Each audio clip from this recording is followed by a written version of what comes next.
नमस्ते बच्चों।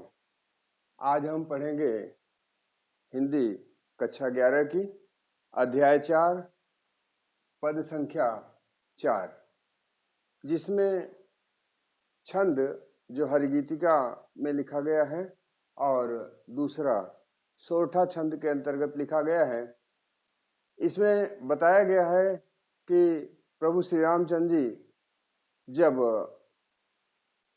वंदना करके ऋषि मुनियों की बैठते हैं तो उन्हें क्या कुछ देखने को मिलता है।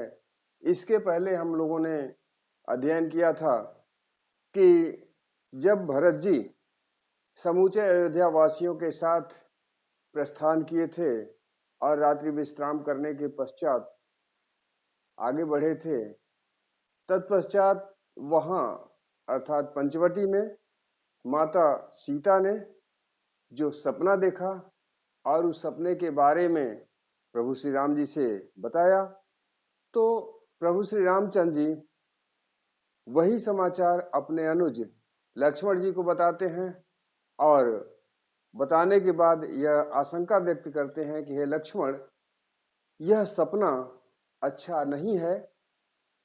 और उसके पश्चात वो आते हैं पयस्विनी नदी में अपने अनुज लक्ष्मण जी के साथ स्नान करते हैं। स्नान करने के पश्चात वो ऋषि मुनियों की वंदना करते हैं, उनका सम्मान करते हैं। और उसी के क्रम में ये लिखा है, सन्मान सुरमुनि बंद बैठे उदर दिश देखत भय, नव धूर खगमृग भूरि भागे विकल प्रभु आश्रम गए, तुलसी उठे अवलोकि कारण काह चित सचकित रहे, सब समाचार की रात कोलन आई तेहि अवसर कहे। तो इसमें यह बताया गया है कि वो जब बैठते हैं और उत्तर दिशा की ओर देखते हैं तो उन्हें जो दिखाई देता है वो बड़ा आश्चर्यचकित करने वाला होता है। और उसी समय लिख रहे हैं तुलसीदास जी की रात कोलन न्याय तेहि अवसर कहे, वहां जंगलों में रहने वाले कोलभीलों ने जो प्रभु श्री रामचंद्र जी के बारे में अच्छी प्रकार से जानते रहे, वो आकर के सारा समाचार बताते हैं कि यह जो आकाश को छूने वाली धूल उड़ रही है, पशु पक्षी भाग करके आश्रम की ओर आ रहे हैं, उसका कारण क्या है। ये उसके कारण के बारे में बताते हैं और उस कारण को जान करके प्रभु श्री रामचंद्र जी प्रसन्न चित्त हो जाते हैं। तो आइए देखते हैं भरत महिमा के अंतर्गत लिखे गए इस छंद में तुलसीदास जी क्या लिख रहे हैं।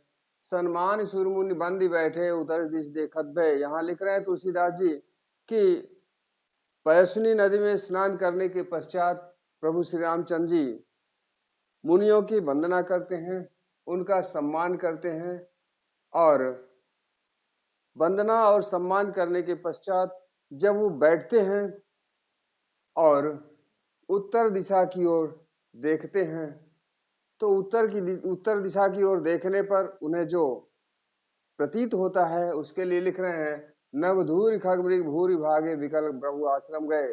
तो देखते हैं कि नवधूरी, देखते हैं कि धूल अर्थात मिट्टी का कण उड़ करके नभ आकाश को छू रहा है, अर्थात गगन को छूने वाला धूल का बवंडर उठ रहा है। और खग मृग भूरि भागे, और खग मृग पशु पक्षियां बहुत ही विकल होकर के श्री रामचंद्र जी की आश्रम की ओर भागे जा रहे हैं। उसमें ये लिख रहे हैं तुलसीदास जी कि आश्चर्यचकित कर देने वाला दृश्य दिखाई दे रहा है। अकस्मात आकाश को छूने वाली धूल उड़ रही है, पशु और पक्षियां व्याकुल होकर के बदहवास होकर के प्रभु श्री रामचंद्र जी की ओर आश्रम की ओर विकल होकर के भागे चले जा रहे हैं। तुलसी उठे अवलोक कारण कहा चित सचकित रहे। और यह सब देख करके कि यह धूल क्यों उड़ रहा है, पशु पक्षी आकाश मार्ग से उड़ करके पक्षियां और मृग हिरन भाग करके सब आश्रम की ओर क्यों आ रहे हैं, इस बारे में जानने के लिए प्रभु श्री रामचंद्र जी अकस्मात उठ जाते हैं, क्योंकि यह आश्चर्यचकित कर देने वाला दृश्य उन्हें दिखाई दिया।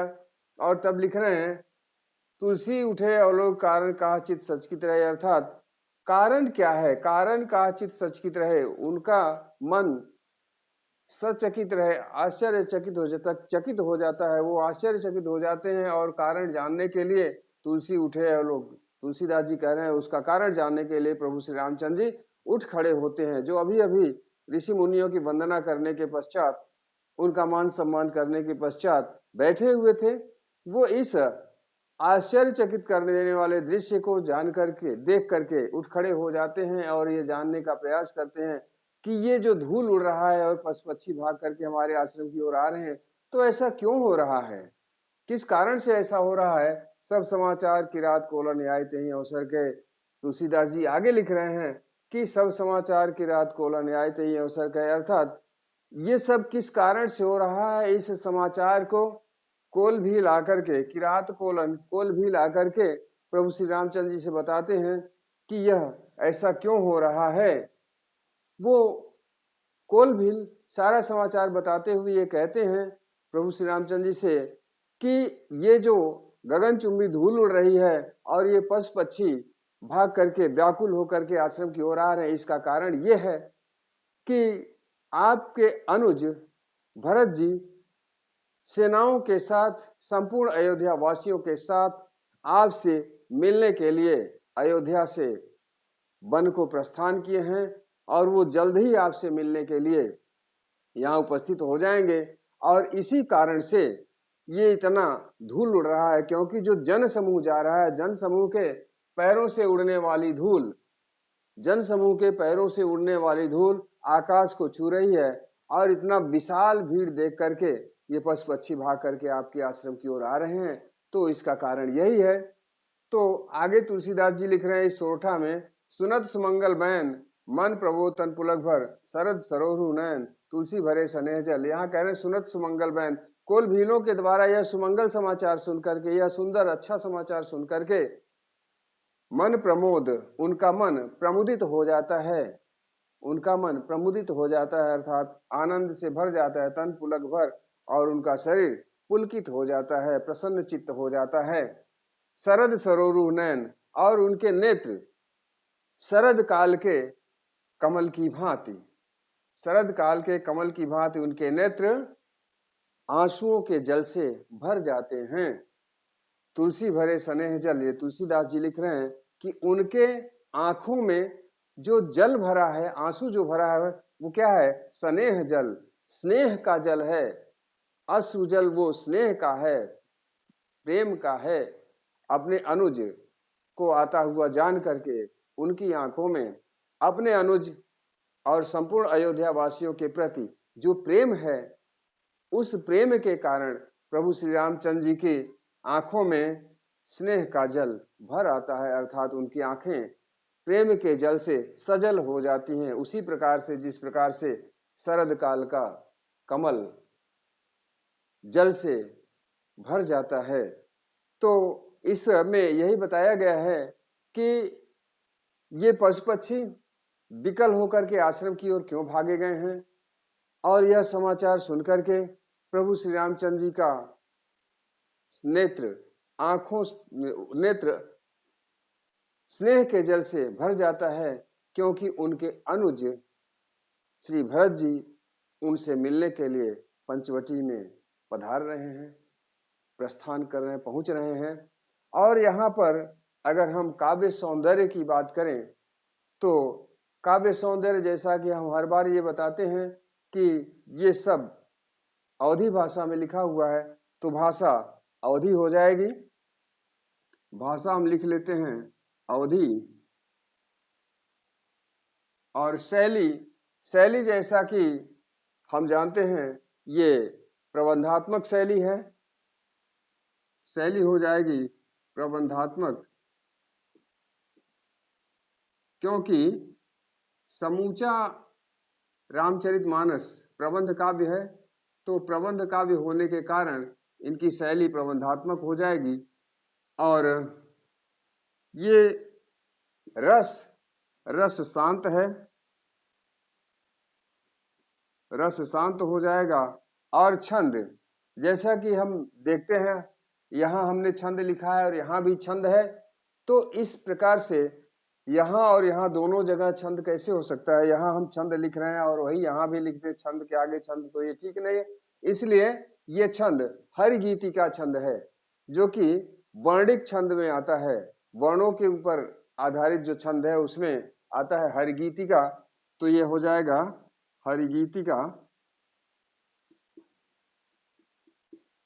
और अगला इसी में है एक छंद और है, ये मात्रिक छंद है सोरठा। हरिगीतिका और सोरठा हो जाएगा, तो ये छंद है हरिगीतिका और सोरठा।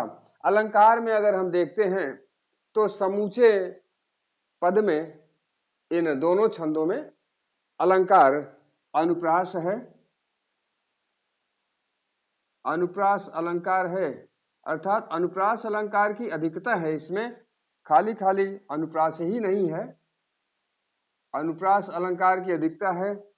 और यहाँ एक अलंकार और है, शरद सरोरुह नयन तुलसी भरे स्नेह जल। यहाँ बता रहे हैं जिस प्रकार से शरद काल का कमल जल से भरा हुआ होता है, उसी प्रकार से प्रभु श्री रामचंद्र जी के नेत्र स्नेह के जल से भर जाते हैं। तो तुलना की गई है, अर्थात समानता बताया गया है। तो इस प्रकार हो जाएगा यहाँ पर उपमा अलंकार, क्योंकि शरद काल के कमल की भांति, कमल की तरह प्रभु श्री रामचंद्र जी के नेत्र जल से भर जाते हैं, तो यहाँ हो जाएगा उपमा। उपमा दो अलंकार हो गया, अलंकार में हो जाएगा अनुप्रास और उपमा। तो इस प्रकार से इस पद की व्याख्या रही, और इस पद की व्याख्या भली भांति जान लेने के पश्चात हम आपसे पुनः कहना चाहेंगे कि हमारा कोई भी वीडियो जब भी देखिए पूरे समय तक देखिए। आधा अधूरा वीडियो देखने से कोई मतलब नहीं है। आधा देखेंगे तो कुछ पदों की, कुछ लाइनें, इस पद के कुछ लाइनों की व्याख्या ही पता चलेगी, पूरे लाइनों की व्याख्या आपको नहीं पता हो पाएगी। और हमारे वीडियो को शेयर कीजिए, लाइक कीजिए, कमेंट कीजिए, और हमारे चैनल को अधिक से अधिक सब्सक्राइब कीजिए। मिलते हैं जल्द ही अगले वीडियो में, तब तक के लिए धन्यवाद।